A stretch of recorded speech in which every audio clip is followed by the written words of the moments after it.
ओम शांति।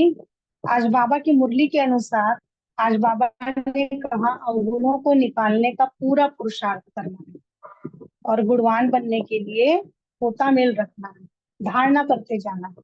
तो कौन सा पुरुषार्थ करना है बाबा ने आज हमें बताया है। तो सबसे पहले अवगुणों को अपने अंदर से निकालने के लिए हमें बाबा से मिले हुए सारे गुण गुण कौन कौन से हैं, मोटे मोटे जो गुण हैं, ज्ञान गुण, प्रेम, आनंद, पवित्रता, शांति, सुख, ये सभी गुण है ना। जब हम इसे अपने अंदर धारण करते हैं तो ये शक्तियों में कन्वर्ट होने लग जाती है। एक गुणवान आत्मा बहुत शक्तिशाली बन जाती है। तो हमें इन गुणों की पक्की धारणा करते जाना है, हमें चेकिंग करते जाना है। मुझ आत्मा के अंदर शांति है, मुझ आत्मा के अंदर प्रेम का गुण है, मुझ आत्मा के अंदर स्नेह का गुण है, मुझे आत्मा के अंदर पवित्रता का गुण है, मुझ आत्मा के अंदर सुख का गुण है। ऐसे आदि आदि हर गुणों की चेकिंग करते जाना और चेकिंग करते करते हमें इसकी धारणा करने के लिए भी पुरुषार्थ करते जाना। तो वो पुरुषार्थ क्या है? तो वो पुरुषार्थ ये है कि बाबा जो हमें श्रीमत रोज देते हैं, बाबा जो हमें रोज मुरलियों के माध्यम से श्रीमत देते हैं, उसे पूरा पूरा फॉलो करने का प्रयास करना। ऐसा नहीं कि आज बाबा की मुरली सुनी, बहुत ध्यान से सुनी, तो बहुत अच्छा लगा मन को, और कल फिर अलबेले हो गए। बाबा रोज मुरलियां इसीलिए भेजता है ताकि बच्चों को रोज श्रीमत मिल सके, क्योंकि बाबा को पता है कि वर्तमान समय में रावण और माया कितनी प्रबल है। घड़ी घड़ी हमको बेअभिमानी बना देती है, और जब हम बेअभिमान में आ जाते हैं तो हमसे कई पाप कराते चले जाते हैं। तो बाबा की श्रीमत को पूरा फॉलो करने का पूरा अभ्यास करना। फिर उसके बाद दूसरी श्रीमत बाबा की है, तो सबसे पहली श्रीमत बाबा से मिली है, वो ये है, किसी के भी शरीर को नहीं देखना, ना अपने ना दूसरों को। देखने का मतलब उस पर चिंतन नहीं करना, उस पर चिंतन नहीं करना। किसी के भी शरीर को, देह को नहीं देखना, सदा आत्मिक स्थिति में रहने का अभ्यास करना। हमारी स्थिति बार बार आत्मिक स्थिति में हो, इसकी बहुत सूक्ष्म चेकिंग करना है, क्योंकि घड़ी घड़ी माया भुलाने का बहुत पुरुषार्थ कराती है। तो बार बार हमें ये चेकिंग करते हुए आत्मिक स्थिति में रहने का अभ्यास करना।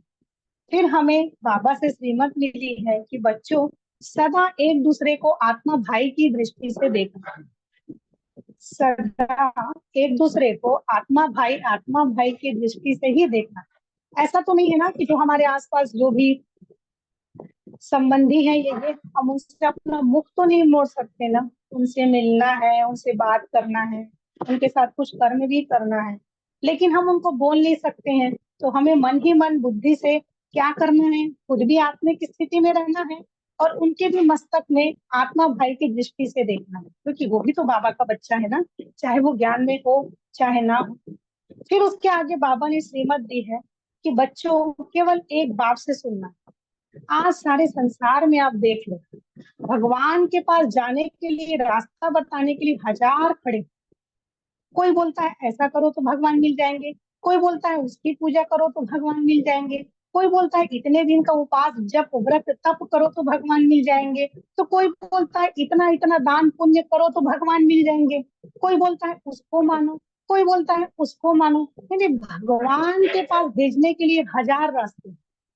लेकिन भगवान हमारे लिए कब आकर क्या बोला, ये तो बाबा ने अब हम बच्चों को समझाया। तो अब केवल उस एक बाप की बात सुननी है।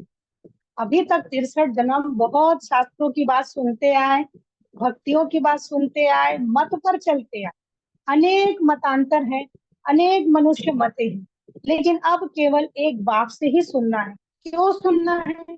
कुछ कारण है, तभी तो बाबा बोल रहे हैं। वो कारण ये है कि केवल सत्य बाप ही हमें सत्य सुनाते हैं, केवल सत्य बाप ही हमें सच्ची सच्ची सत्यनारायण की कथा सुनाते हैं। उनके पास प्रूफ है सत्य सुनाने, तो केवल एक बाप से ही सुनना। दूसरा, हमें एक बाप को ही देखना है, हमें एक बाप को ही देखना है। देखने का मतलब, आज बाबा ने मुझ आत्मा के लिए कौन सी विशेष समझानी दी, इसे कहते हैं एक बाप को देखना। एक बाप को देखना और एक बाप से सुनना। कभी भी किसी भी मनुष्य मत को नहीं दे। इसका मतलब कोई आपके सामने कुछ बोल रहा है तो चुप हो जाओ, हम आपसे नहीं सुनेंगे, ऐसा नहीं कहना है। हमें केवल अपने बाबा की बात पर अचल अडोल रहना है। हमें गुप्त रीति पुरुषार्थ करना।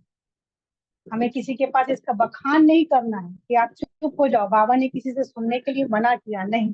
मन ही मन उस आत्मा को शांति के वाइब्रेशन देते हुए एक बात को याद करना है कि हमें तो इतना सुंदर बाबा मिल गया, अभी हमें और क्या चाहिए।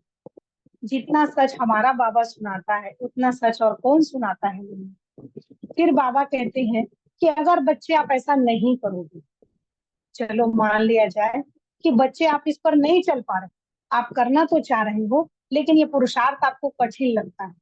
एक बाप को देखना, एक बाप से सुनना, आत्मे की स्थिति में रहना, आत्मा भाई की दृष्टि में रहना, देही अभिमानी स्थिति में रहना, तो बाबा ने खबरदार किया, उल्टी चलन चलने वाले अपना तो अपना बाप का नाम भी बदनाम कर देते।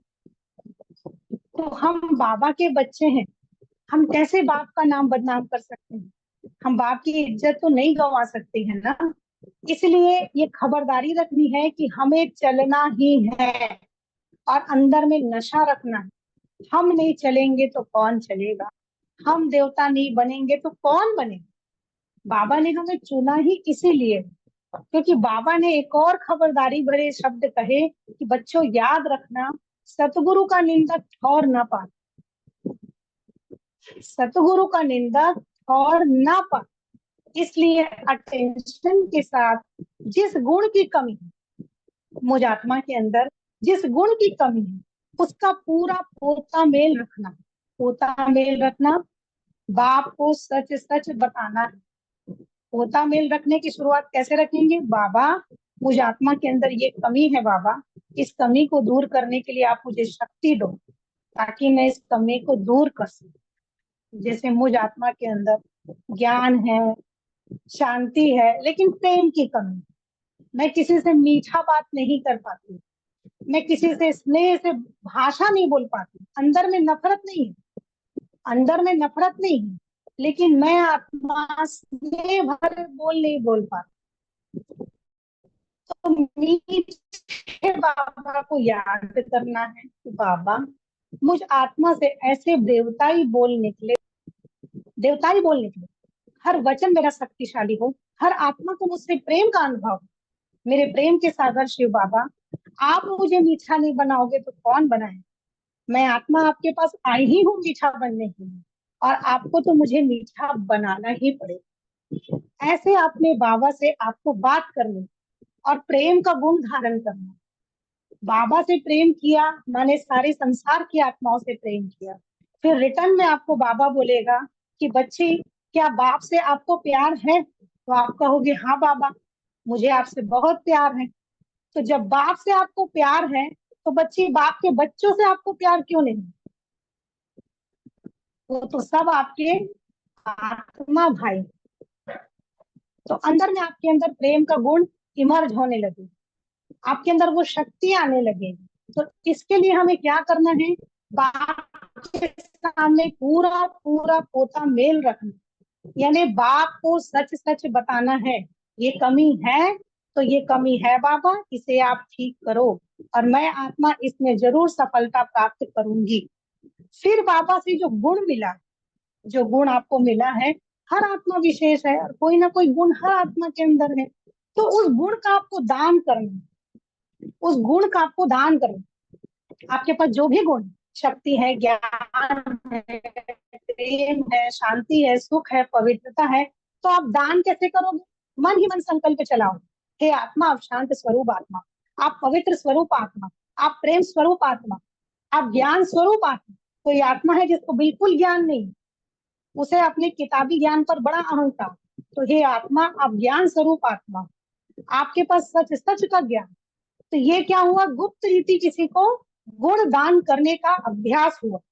जब आप गुण दान करोगे ना, तो आत्मा भाइयों, सामने वाली आत्मा को जो 2 पल की शांति मिलेगी ना, उससे आपको दुआ मिलेगी, उससे आपको दुआ मिलेगी, साथ साथ आपको बाप की दुआ मिलेगी।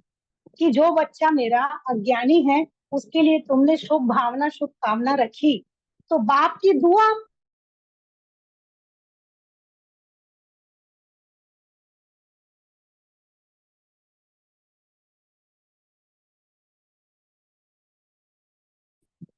आप उसमें गुणवान बनने लग जाओ। साथ साथ अपने अंदर बार बार ये चेकिंग करना है कि अभी तक मुझ आत्मा में और कौन कौन से अवगुण बचे हैं जिनको मैंने अभी तक खत्म नहीं किया।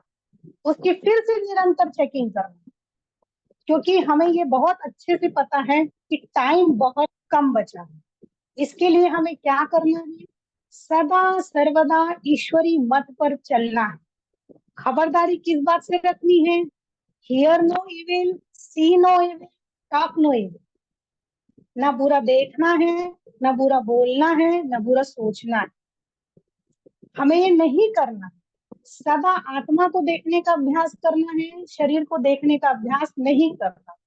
फिर देह सहित देह के जो भी संबंध है उनको भूलते जाना, उनको भूलते जाना। तो भूलने के लिए क्या करना है? नया संबंध बनाना।